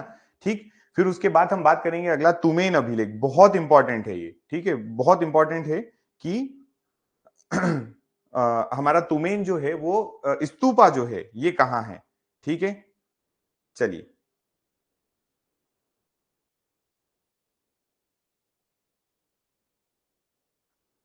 ठीक, बढ़े आगे। वैसे ना भोजपुर स्तूप जो है, ठीक, इसको सांची और यही माना गया है, तो मोस्ट प्रोबेबली ये जो आपका आएगा ये आने वाला रायसेन डिस्ट्रिक्ट में। ठीक, कटनी विदिशा में नहीं आएगा। मेरे को वही थोड़ा सा कंफ्यूजन हो गया था कि ये यहां तो नहीं आएगा, एटलीस्ट ये रायसेन में ही आएगा। ठीक, रायसेन में। क्लियर है ये बात? चलिए, तुमेन, तुमेन जो है इसके लिए आपको अशोकनगर याद रखना ही रखना है। ठीक है, अशोकनगर का नाम अगर नहीं आया गलती से तो कभी कभार ये गुना पूछता है। क्या पूछता है? गुना, क्योंकि गुना अशोकनगर ये एक दूसरे के चट्टे बट्टे हैं, है ना, दोनों एक ही हुआ करते थे पहले। तो इस वजह से ये कई बार आपसे इस तरीके से क्वेश्चन पूछ लेगा कि आंसर इसका गुना हो जाएगा। पर ठीक है, अशोकनगर याद रखो। कसरावद अभी हमने बताया, निमाड़। वेश्य टेकरी इंपॉर्टेंट है, वेश्य टेकरी है ना। इतिहासकार बोलते हैं कि जो इनकी वाइफ थी महादेवी, है ना, या श्रीदेवी, जो भी बोलना है आपको, उनको ये लेकर गए नहीं थे क्योंकि वहां पे महल में रखने की अनुमति नहीं थी, बिजनेसमैन व्यापारी की पुत्री होने के कारण। तो ये वेश्य टेकरी जो बनवाई थी उज्जैन में, ये इनकी वाइफ ने बनवाई थी, ऐसा बोलते हैं। स्तूप है, ये वाइफ का बनवाया हुआ स्तूप है। देउर कोठार की बात करें तो रीवा में मिलेगा। देउर कोठार कहां मिलेगा? रीवा में। सतधारा कहां है? तो रायसेन में। और सोनारी और अंधेर जो ये दोनों हैं, ये भी रायसेन में मिलेंगे। तो इतने आपको जो है आपके भोजपुर का, चाहे आपको याद रखना हो तो सांची, सोनारी, अंधेर, सतधारा, ये सब आप देखेंगे एस एस एस है ना, और ए बी। तो आप 3 S S S A B याद रख सकते हैं। S S S A B, देखो एस का मतलब सांची, एस का मतलब सतधारा, एस का मतलब सोनारी, ए का मतलब आपका अंधेरी, और बी का, बी था ये, बी का मतलब भोजपुर। तो इतने आपके जो हैं इंस्क्रिप्शंस जो हैं ये सांची में हैं। तुमेन अलग से याद रखें, अशोकनगर का है ये, है ना तुमेन। भरहूत, सतना अपने आप में बहुत ही ज्यादा इंपॉर्टेंट है, क्वेश्चन भी कई बार पूछा गया है। वेश्य टेकरी इसलिए इंपॉर्टेंट क्योंकि इतिहासकार बोलते हैं इनकी वाइफ ने बनवाई थी। देउर कोठार अपने आप में इंपॉर्टेंट, रीवा का है ये। तो इतनी जगह के नाम आप याद रखेंगे, ठीक है, अशोक के टाइम के। और पूरे जो मौर्य वंश है, उस मौर्य वंश के टाइम पीरियड की अगर हम बात करें तो मौर्य वंश के पूरे टाइम पीरियड के दौरान जो स्तूप बनवाए गए थे, है ना, वो ये है, ये लिस्ट है आपके पास। अब यहां से एक थोड़ी सी बात और करते हैं, ठीक है कि ये जो आपका अशोक है, अशोक क्या बुद्धिज्म को फॉलो कैसे कर लेता है? तो देखो क्या होता है, समझना। यहां से अगला पॉइंट देखें अगर हम, तो शुंगा डायनेस्टी आ गई। समझते हैं यहां थोड़ा सा अशोक के बारे में। अशोक जो है ना, अशोक जब रूलर बना तो अपने भाइयों को मार के बना, लगभग 269 बीसी में। इसका एक टाइम पीरियड आता है इतिहास में, 269 बीसी, ठीक है। अशोक रूलर जब बनता है तो अशोक बहुत प्रतापी शासक होता है, बहुत प्रतापी होता है, बहुत प्रतापी, अलग टाइप का व्यक्ति है। मैं इसकी एक और स्टोरी बता सकता हूं आपको। इसके पिता बिंबिसार, बिंदुसार, इसके पिता बिंदुसार इसको एक बार, ये क्योंकि अवंती का रूलर था, अवंती का गवर्नर था, अवंती का गवर्नर बना के भेजा इसके पापा ने ही है। इस अशोक को इसके पापा एक बार तक्षशिला वाले क्षेत्र में एक जो हिंसा हो जाती है, उस हिंसा को शांत करवाने के लिए भेजते हैं, ठीक है। और उस तक्षशिला वाले क्षेत्र में जाकर ये बड़ी आसानी से, जहां पर इसका एक भाई वहां पर गवर्नर बना हुआ था, है ना, ऐसा ही होता था पहले। क्या था कि बड़े बड़े साम्राज्य थे, बड़े बड़े साम्राज्य को संभालना कैसा, तो एक क्षेत्र एक बेटे को, ताकि उनको वो शिक्षा मिल जाए और फिर उसके बाद वो, मैं जो भी उसमें से प्रतापी होगा वो संभालेगा। तो अशोक जो है वो अवंती आया हुआ था, और इसका भाई सुशीम वगैरह शायद जो भी हो वो तक्षशिला में था। तक्षशिला का विद्रोह इतना ज्यादा हुआ कि वो सुशीम उसको हैंडल नहीं कर पाया। तो बिंबिसार के कहने पर हमारा अशोक जो है ये जाता है तक्षशिला, और तक्षशिला वाले क्षेत्र में उस विद्रोह को दबा कर आ जाता है। तो पापा प्रभावित थे थोड़े, लेकिन अशोक इससे ज्यादा प्रतापी था, बहुत ज्यादा प्रतापी निकला। अशोक रूलर बना 269 के समथिंग बीच में, ठीक है ना। माना जाता है कि अशोक जब शासक बना तो टाइम पीरियड जो था वो था 269 बीसी का, जब इसका राज्याभिषेक हुआ, ठीक है। अब 269, ठीक है, यहां से 8 साल तक, 8 साल तक इस व्यक्ति ने बहुत लड़ाई लड़ी, 8 साल तक इस व्यक्ति ने बहुत लड़ाई लड़ी। लेकिन जब आप 8 साल आगे आते हैं तो आपको यहां पर मिलता है 261 और 262 बीसी। 261 262 बीसी जो था, है ना, इस टाइम पीरियड में अशोक ने, इस टाइम पीरियड में अशोक ने एक साम्राज्य पर आक्रमण किया। और वो साम्राज्य जो था, उस साम्राज्य का नाम, ओके, उस साम्राज्य का नाम था आपका, एक सेकेंड, उस साम्राज्य का नाम था कलिंग, या कलिंग का दुर्ग, ठीक है। 261 62 की बात कर रहे हैं, ठीक, बीसी। कलिंग पर आक्रमण किया, और कलिंग पर आक्रमण करता है तो इतना भीषण नरसंहार होता है, इतना भीषण नरसंहार होता है कि अशोक जब उन लोगों की डेड बॉडी देखता है तो अशोक घबरा जाता है ना। अशोक के पैरों से जमीन खिसक जाती है कि उसने ये क्या किया, उसने कितना बड़ा पाप किया है, उसकी वजह से, उसके आक्रमण करने की वजह से कितने लोगों की जान गई। और यहां से होता है अशोक का हृदय परिवर्तन, अशोक पूरी तरीके से बदल जाता है। एक समय का वो अशोक जो भगवान शिव का महाभक्त हुआ करता था, लेकिन इस महासंग्राम को देखने के बाद, कलिंग युद्ध को देखने के बाद अशोक का जो हृदय परिवर्तन हुआ, अशोक का जो हृदय परिवर्तन, कलिंगा आज की डेट में याद रख लेना, है ना, कलिंगा आज की डेट में उड़ीसा में है ना, उस समय भी वही था, पर मतलब आज हमारा उड़ीसा जो राज्य है वहां पर पड़ता है। तो इस कलिंगा वॉर को देखकर अशोक का जो हृदय परिवर्तन हुआ, उस हृदय परिवर्तन के बाद उसने देखा कि संसार में या भारत में ही एक ऐसा रिलीजन है, एक ऐसा धर्म है, एक्सट्रीम नॉन वायलेंस फॉलो करता है, एक्सट्रीम नॉन वायलेंस। और वो जो धर्म निकला या वो जो धर्म था वो था बुद्ध धर्म, बुद्धिज्म की बात कर रहा था। तो बुद्धिज्म को फॉलो करने के लिए अशोक ने, अब देखिए शिव भक्त तो हुआ करता था है ना, लेकिन बाद में इसने बुद्धिज्म फॉलो किया। और बुद्धिज्म फॉलो किया तो इसने एक व्यक्ति से शिक्षा ली जिसका नाम था उपगुप्त। क्या नाम था? उपगुप्त। बुद्धिस्ट मॉन्क थे है ना, उनसे शिक्षा लेता है। और अशोक जो है वो अपना धर्म परिवर्तन करके बुद्धिस्ट बन जाता है या बुद्धिज्म को फॉलो कर लेता है। समझ गए? तो यहाँ पे इस व्यक्ति ने क्या किया, इस व्यक्ति ने क्या किया था, तो बौद्ध धर्म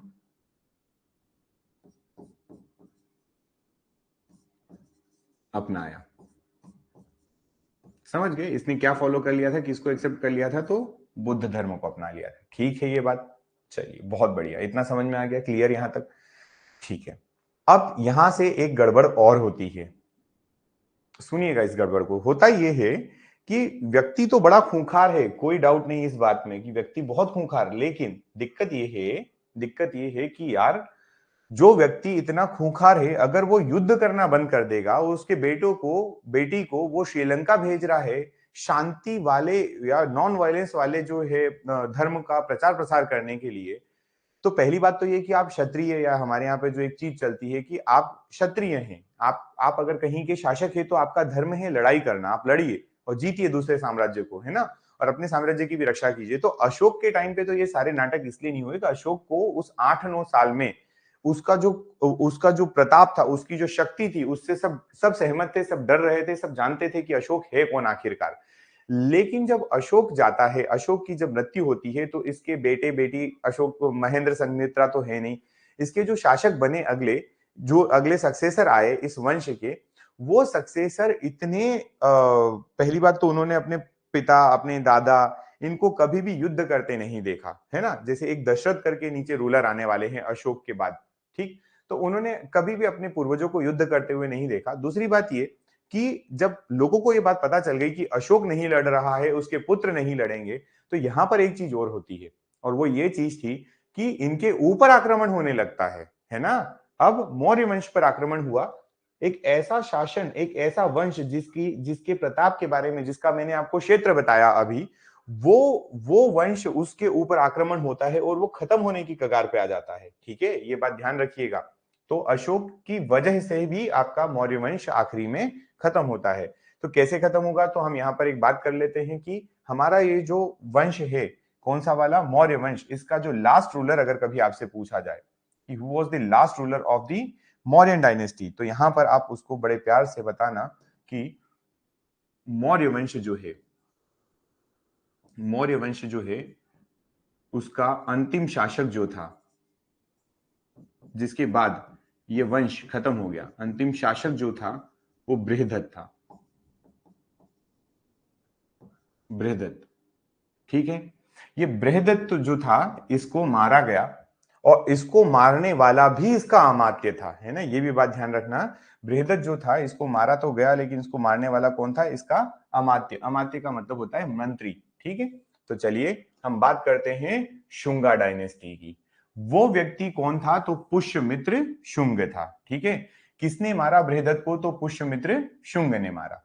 पुष्यमित्र शुंग हत्या करता है बृहदत्त की, और बृहदत्त के खत्म होने के बाद शुंग डायनेस्टी को स्टैब्लिश करता, ये शुंग डायनेस्टी है ना, ये स्टैब्लिश हो जाती है शुंगा डायनेस्टी। समझ गए यहां तक? दूसरी बात, एक बात याद रखिएगा, पुष्यमित्र जो है ये जाति से ब्राह्मण था, ये कास्ट वाइज कैसा था? ब्राह्मण था। और इसके ब्राह्मण होने की वजह से हम कहते हैं कि ये जो डायनेस्टी थी, ये भारत की पहली ब्राह्मण डायनेस्टी थी, ठीक है। ये पॉइंट आप यहां से याद रखेंगे कि भारत की पहली ब्राह्मण डायनेस्टी जो थी वो कौन सी थी, तो आप कहेंगे कि वो ब्राह्मण डायनेस्टी और कोई नहीं, वो ब्राह्मण डायनेस्टी थी ये शुंगा डायनेस्टी, ठीक है ये बात। चलिए बढ़े आगे।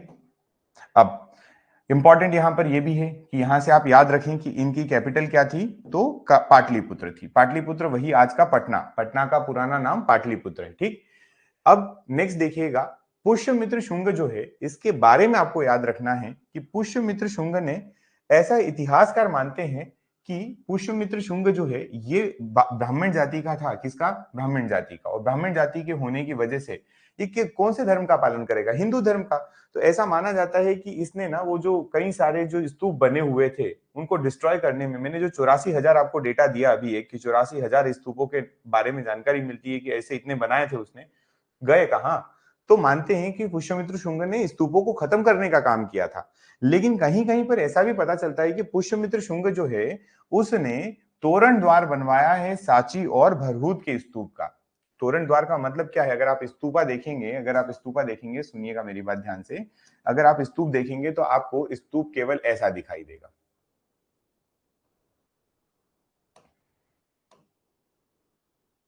ये स्तूप है, ये स्तूप है, बस बात खत्म।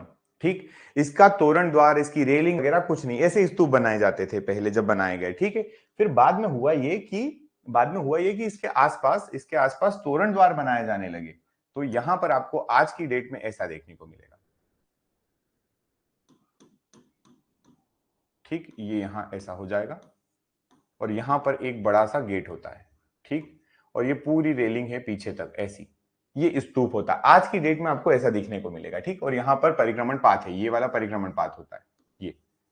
ठीक, और यहां अंदर ना, इसके अंदर क्या रखा होता है, तो इसके अंदर जो स्तूप होते हैं ना, ये बनाते हैं तो जो डोम होता है बीच वाला, ये जो डोम होता है ना, इस डोम को कभी आप ओपन नहीं कर सकते क्योंकि ये पैक्ड कर दिया जाता है। तो इस डोम के अंदर क्या होता है, इस डोम के अंदर जो होता है कि बुद्ध के अनुयायी या बुद्ध खुद, है ना, जो भी हो उस समय, बुद्ध या बुद्ध के अनुयायियों की अस्थियों को वहां पर रखा जाता है और इसको पवित्र स्थान मानते हैं, इनकी अस्थियों को यहां पर रखते हैं। ठीक है ये बात? चलिए, बहुत अच्छी बात है अगर इतना आया समझ में। तो अब आगे बढ़ते हैं थोड़ा और।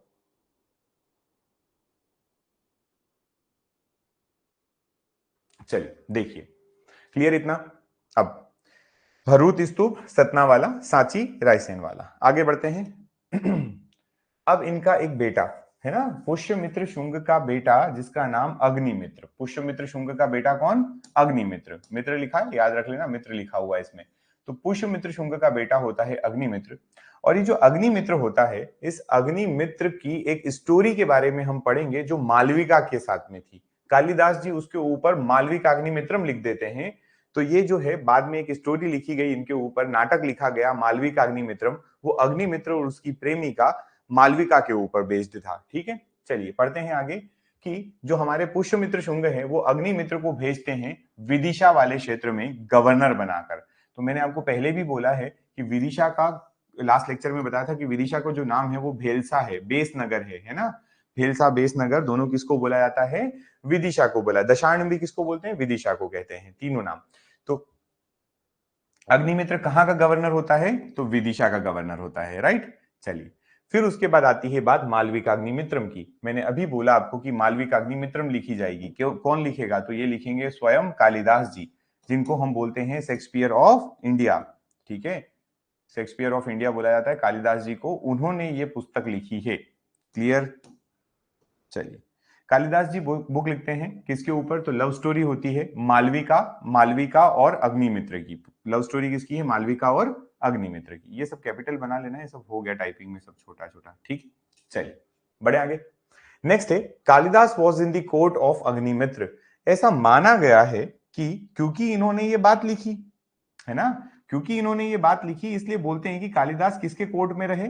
अग्निमित्र के कोर्ट में। लेकिन यार अब बात आगे आप थोड़ा सोच के देखिएगा, कालिदास जी इनके कोर्ट में क्या रहे होंगे या नहीं रहे होंगे उसकी कोई गारंटी नहीं है, क्योंकि कालिदास जी जो है ना, उनका सही वास्तविक जो है वो जो जन्म का समय है वो नहीं पता चला है। ठीक है, तो कोई बात नहीं, कालिदास जी मान लेते हैं कि अग्निमित्र के दरबार में रहे हैं। ठीक है यहां तक बात। अब इस वंश के अगर हम आखिरी रूलर की बात करें, तो आखिरी रूलर जो है वो कौन है? वो है देवभूति। कौन है वो? देवभूति। ठीक, चलिए बस यहां तक याद रखिएगा, समझिएगा इसको। देवभूति लास्ट रूलर है ऑफ द डायनेस्टी शुंग, और यहां पर आपका शुंग वंश जो है वो खत्म हो जाएगा। आपने लास्ट रूलर बता दिया, शुंग वंश खत्म। ठीक है यहां तक? चलिए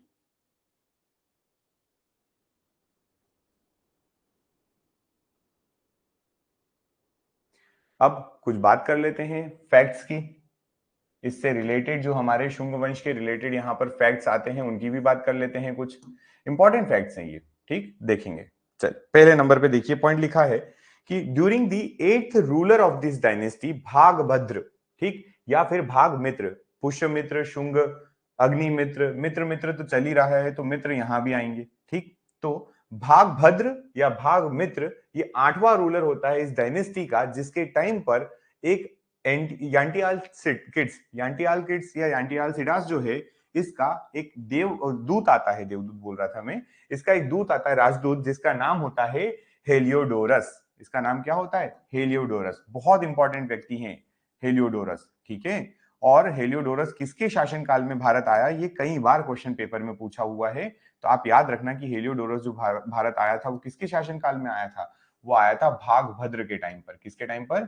भागभद्र, या इसी व्यक्ति को बोला जाता है भाग मित्र, ठीक है। तो इतना आप याद रखें पहला, कि कौन सी डायनेस्टी? पुष्यमित्र शुंग की शुंग डायनेस्टी जो है, इसमें आठवां रूलर होता है भागभद्र, और इस भागभद्र के समय यूनान का, ग्रीक का जो आपका एक एम्बेसडर शासक होता है जिसका नाम होता है एंटियालसिड्स, उसका एम्बेसडर जो है वो भारत आता है। और भारत में जब आया तो वो पहुंचा विदिशा, ठीक।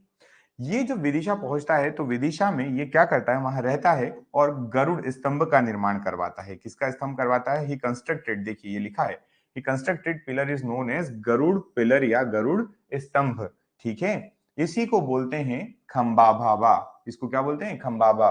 कहां बनवाया था? तो विदिशा में बनवाया था। इतने पॉइंट्स तो आप एटलीस्ट याद रखें, गरुड़ पिलर या गरुड़ स्तंभ, या फिर इसको बोलेंगे आप खंबाबा, है ना। इसको आप खंबा बाबा भी बोल सकते हैं।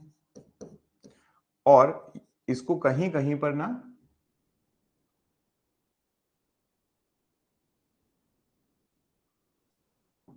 या खंभाबा भी बोलते हैं, कोई फर्क नहीं पड़ता, है ना। गरुड़ स्तंभ, कौन सा स्तंभ? गरुड़ स्तंभ, गरुड़ पिलर, ये याद रखो, ये ज्यादा काम का है। ये तो सब छोटी मोटी चीजें तो चलती रहेंगी इधर उधर, है ना। ठीक है ये बात। चलिए आगे बढ़ते हैं थोड़ा। नेक्स्ट है, this was related to Bhagavata religion and dedicated to lord Vishnu. ये भी याद रखना कि ये जो गरुड़ स्तंभ है ना, ये कौन से भगवान को समर्पित है? तो ये विष्णु भगवान को समर्पित है, और ये लिखा है लॉर्ड विष्णु। और कौन से धर्म से संबंधित है? तो भागवत रिलीजन या भागवत धर्म से संबंधित है। क्लियर? किसकी बात चल रही है? ये बात चल रही है हमारे गरुड़ स्तंभ की, ठीक। ठीक है,